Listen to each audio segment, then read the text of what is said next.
Well, good morning, my Messiah friends, as we finish out our 10 commandments.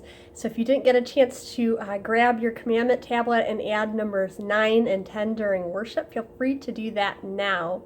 Numbers 9 and 10 kind of go hand in hand as they talk about coveting our neighbor's spouse or their maidservant or manservant, their ox or donkey, or anything that belongs to our neighbor. So we might replace that with some different things today, like don't covet their pool or their cell phone or their video game system or their car. We might replace those with things that are true today. And so as we look at not coveting, we're reminded of kind of our theme today, which is to remember to thank God. We can be thankful for the things that He does give us and not be jealous or want the things that other people have. So to start us off this morning, I have a little experiment.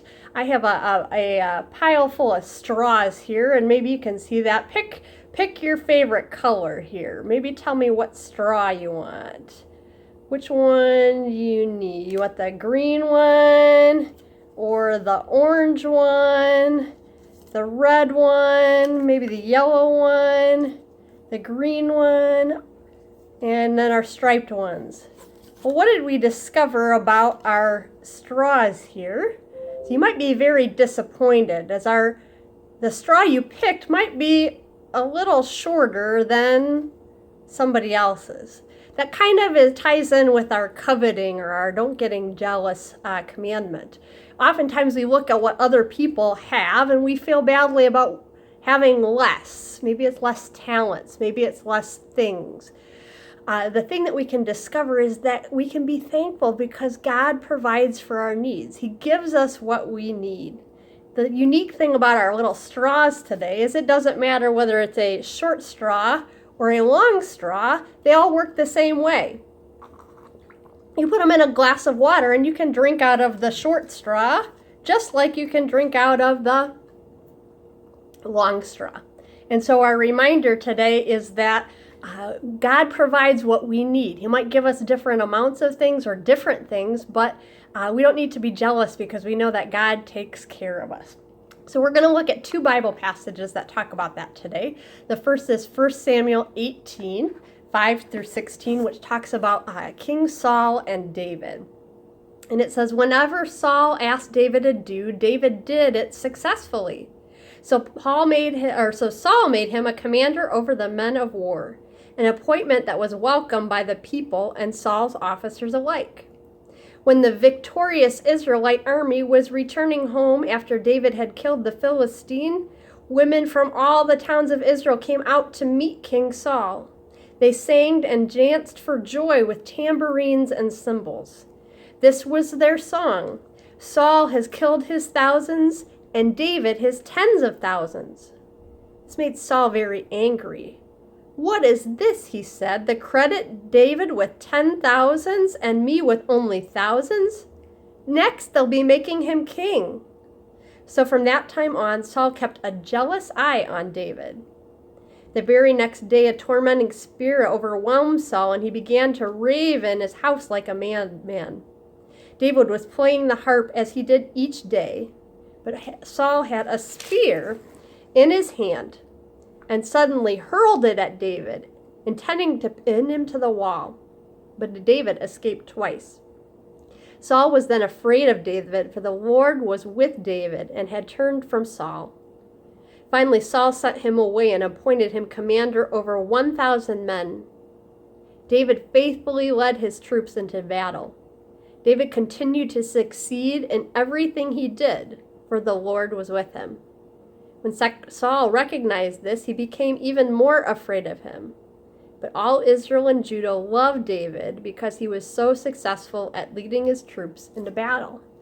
So in this passage, it wasn't things, but Saul was coveting or was jealous of David's successes, the things that David did well, his talents.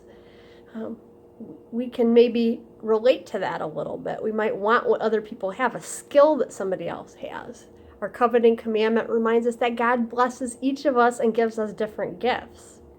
Sometimes we might be tempted to be jealous, but we can know that God meets our needs.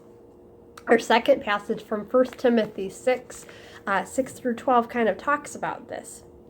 It says, "Yet true godliness with contentment is itself great wealth. After all, we brought nothing with us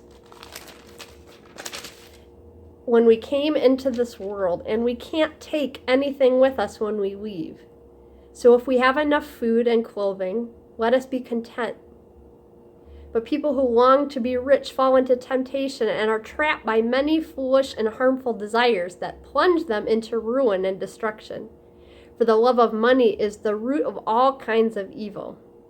And some people, craving money, have wandered from the true faith and pierced themselves with many sorrows. But you, Timothy, are a man of God.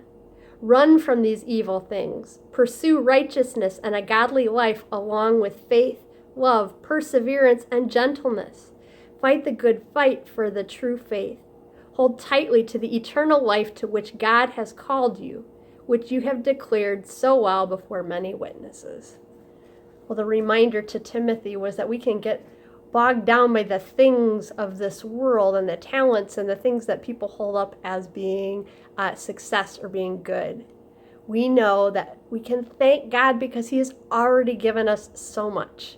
He has given us Jesus and love and forgiveness so that when we fall into that temptation of coveting or being jealous of other people and their things, that we can tell God we're sorry and that He will love us and forgive us and give us a second chance, because we know that He has already provided everything we need to make sure that we have the things that we need, food and drink, house and home, all the things that we need to survive, that He uses other people to bless us, and that He's given us the most important thing that we need, His love and forgiveness and a home in heaven. He has given us Jesus, and so we don't have to covet.